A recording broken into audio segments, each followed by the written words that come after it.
श्रोताओं, आज इस कार्यक्रम में हमारे मेहमान हैं श्री बीजू नेगी, जो कि सर्वोदय समाज से जुड़े हैं, गांधीवादी हैं और आज आपसे बातचीत का विषय रहेगा सर्वोदय और लोकतंत्र। बीजू जी, कार्यक्रम में आपका बहुत बहुत स्वागत है।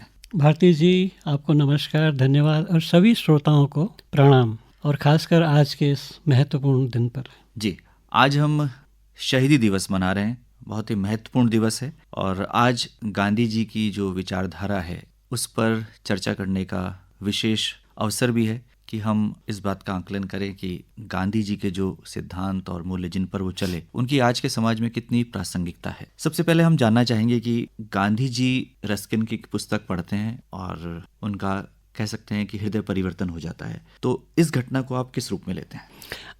इससे पहले मैं आपके सवाल का जवाब दूं, मैं दो बातें कहना चाहूँगा कि निसंदेह यह शहीदी दिवस 30 जनवरी को कहा जाता है, लेकिन ये सिर्फ गांधी की ही शहादत नहीं बल्कि उन सभी शहीदों के प्रति सम्मान की बात आज के दिन में होती है, जिस शहादत का सबसे बड़ा प्रतीक गांधी ही बनता है।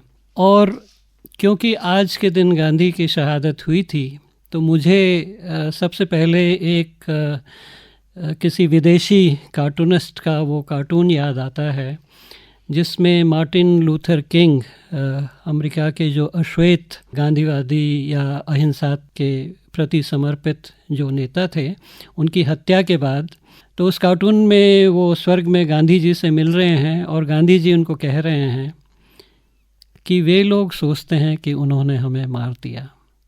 और वाकई आज हम उस हादसे की, 30 जनवरी 1948 के हादसे की 75 साल बाद भी आज हम उस गांधी की बात कर रहे हैं। आपने जॉन रस्किन के अनटू दिस लास्ट की बात कही, निसंदेह ही वो गांधी के लिए एक प्रेरणा रही है। वो भी बहुत पतली एक किताब थी, जो गांधी जब दक्षिण अफ्रीका में थे और वो कहीं जा रहे थे तो उनके मित्र जो थे, जो उनको स्टेशन पे छोड़ना है, उनको वो किताब भेंट करी और कहा कि ये छोटा सा सफ़र है, तुम्हारा सफ़र निकल जाएगा, उस किताब को पढ़ो। लेकिन वास्तव में उस किताब को पढ़ कर के वाकई उनका एक बहुत बड़ा परिवर्तन हुआ। वो संभवतः शायद किसी हद तक उस दिशा में चलना शुरू हो चुके थे, लेकिन उसमें इतना व्यापक उसमें परिवर्तन आया। और एक विशेष बात यह है कि चाहे वो जॉन मिल्टन हो या थोरू हो या टॉल्स्टॉय हो, कितने ही विदेशी विचारकों और लेखकों ने उनके मन पर एक प्रभाव छोड़ा है। और गांधी ने उस अनटू दिस लास्ट की जो मूल भावना थी, उसी को उन्होंने एक सर्वोदय नाम दिया था। सर्वोदय का मतलब जो सब हैं, सबका उदय हो। और उनके जाने के बाद जब मार्च अप्रैल में, मतलब जो सभी उस समय के नेता थे, वो सब मिले उनको याद करने के लिए कि इनके विचार को अब आगे कैसे हम इसको संजोएंगे, संभालेंगे, ले जाएंगे आगे। तो उसमें फिर एक सर्वोदय समाज की एक कल्पना करी गई, जिसमें इस विचार को, गांधी का ही शब्द था। और सर्वोदय की मूल भावना ये है कि सबका उदय। इसमें सबसे विशेष बात ये है कि ये अधिकतम के विकास की बात नहीं करता है या अधिकतम के उदय की बात नहीं करता है, ये सबके उदय की बात करता है। इसका कहना यह है कि अगर हम 99% के उदय की बात ही करते हैं तो 1% हमारे समाज में ऐसा है जो एक जीर्ण शीर्ण अवस्था में है, तो हम उसको कैसे छोड़ सकते हैं। तो इसलिए वो सर्वोदय की बात की कि 100% उदय की बात होनी चाहिए थी। और इसमें जो सर्वोदय के जो भी विचार रख रहे हैं, विनोबा हैं, वो उनका ये कहना था ये एक मुश्किल ध्येय ज़रूर है, लेकिन ये एक ऐसा ध्येय है जिसकी ओर अग्रसर हुआ जा सकता है, जिसकी दिशा में चला जा सकता है, जिसकी कोशिश की जा सकती है।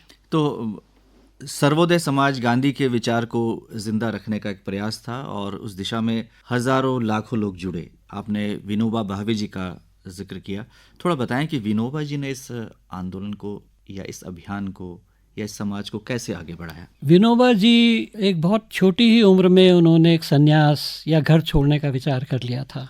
महाराष्ट्र के थे वो, और वो जब जा रहे थे तो वो बनारस में रुके। उनके मन में, वो बाद में लिखते हैं इस बारे में और बात करते हैं कि मेरे मन में दो बातें थी कि मैं गांधी की शांति की तरफ चलूं या बंगाल के संघर्ष की तरफ बढ़ूं। मतलब दो विपरीत धाराएं एक तरह से, कि ये दो मेरे पास सवाल थे कि मैं किस दिशा में जाऊं, मैं हिमालय की तरफ चला जाऊं एक सन्यासी की तरह अहिंसा की बात को सोचते हुए या जो भी है, या मैं किसी आंदोलन में कूद पड़ूं जैसे बंगाल या इस तरह का वो है। तो बनारस में रुके। उस समय लगभग 1 महीने पहले बनारस हिंदू विश्वविद्यालय की नींव जब रखी गई थी, तो मदन मोहन मियां मालवीय ने एक बहुत बड़ा आयोजन किया उसके लिए, और उसमें जो गांधी ने बोला, तो 1 महीने बाद विनोबा कहते हैं कि 1 महीने बाद भी अखबारों में गांधी के उस भाषण की चर्चा होती थी। उसके बहुत सारे पक्ष हैं, लेकिन उसको पढ़ करके सुन करके विनोबा को लगा कि गांधी से मुझे मिलना चाहिए। तो उन्होंने, जैसे तरीका होता है, तो उन्होंने गांधी को एक पोस्ट कार्ड डाल दिया एक सवाल के साथ। गांधी ने उसका जवाब दे दिया। तो विनोबा ने फिर एक दूसरा सवाल या दूसरी बात उसमें रख करके दोबारा उनको चिट्ठी लिखी। तो फिर गांधी समझे कि अच्छा ये तो थोड़ा सा अलग सा कोई पाठक है या जो भी है, तो उन्होंने कहा कि तुम इधर ही आ जाओ, मतलब उनके आश्रम में आ जाओ। तो गांधी विनोबा गांधी के आश्रम में गए, साबरमती गए और आगे भी रहे।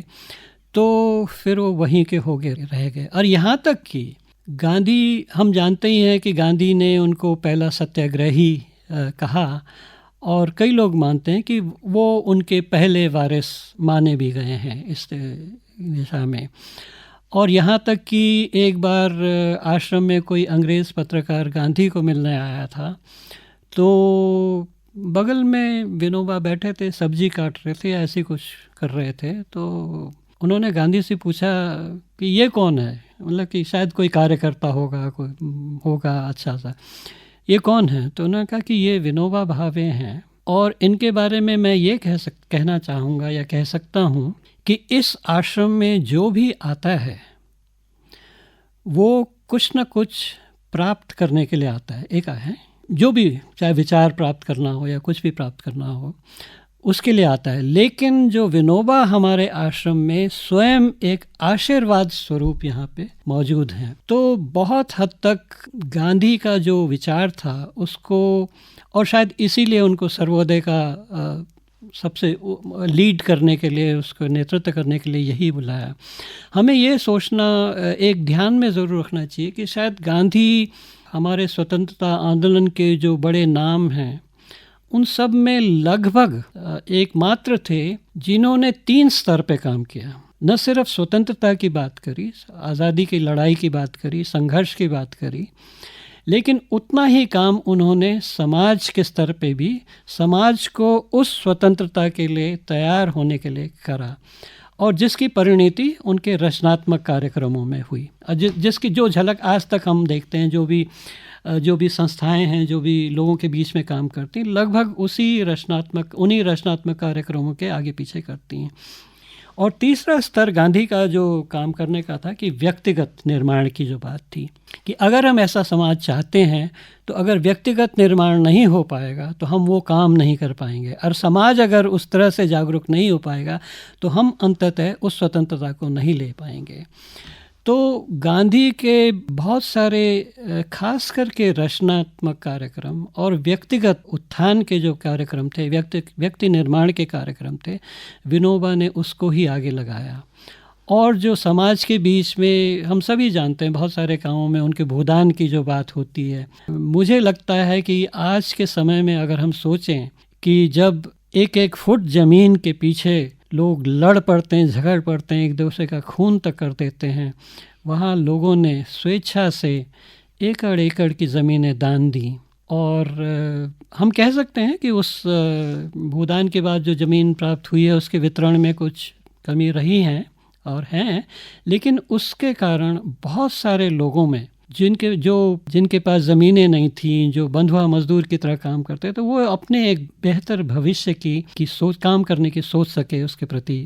तो एक बहुत हद तक गांधी उसके सच्चे वारिस के तौर पर हम विनोबा को याद करते हैं। उत्तराखंड की बात यदि करें तो उत्तराखंड में भी ये सर्वोदय समाज ने बखूबी कार्य करना आरंभ किया, और ऐसे बहुत सारे नाम हैं। आप क्या बताना चाहेंगे उत्तराखंड के संदर्भ में कि उत्तराखंड में ये आंदोलन कैसे चला? उत्तराखंड में तो शुरू से ही हम स्वतंत्रता आंदोलन में एक बहुत हमारा इस प्रदेश के लोगों का योगदान रहा है। गांधी खुद भी कई बार इस प्रदेश में आए हैं, अलग अलग समय पर आए हैं। इनफैक्ट दक्षिण अफ्रीका से जब पहली बार जब वो 1915 में जब वो आए थे, तो शायद हरिद्वार उन शुरुआती जगहों में थी जहाँ पे गांधी आए, और फिर उसके बाद वो यहाँ पे हरिद्वार में 2 बार आए वहाँ, और लेकिन वो हरिद्वार को देखकर बहुत खुश नहीं रहे। खासकर जो गंदगी या हमारे तीर्थ स्थलों में जो गंदगी थी उसकी बात का मुद्दा उठाया था उन्होंने। लेकिन उसके अलावा जब ये कुमाऊं में आए थे बागेश्वर में, तो उस दौरान कुली बेगार के बारे में जब उन्होंने सुना था, तो तब उन्होंने उस आंदोलन को, कुली बेगार के आंदोलन को यहाँ का बारदौल ही बताया था। और कौसानी में वो बहुत एक लंबे समय पर रहे, जहाँ पर उन्होंने गीता पे जो उनकी टीका थी उसका उन्होंने प्रस्तावना या उसकी भूमिका यहाँ ली। देहरादून में भी वो कुछ समय आए थे, जो यहाँ पे बाल वनिता आश्रम है, उसका फाउंडेशन, उसकी स्थापना उन्होंने, उस समय जो पत्थर है वो आज भी है जिस पर वो है। और यहाँ पे जो गुरुकुल कांगड़ी का जो कॉलेज है राजपुर रोड पर, वहाँ पर वो रहे, और वहाँ के बच्चों ने सूत काट कर उससे जो शायद 500 कुछ रुपया जो हुआ था वो दान में दिया था, और मसूरी में वो एक लंबे समय पर रहे थे।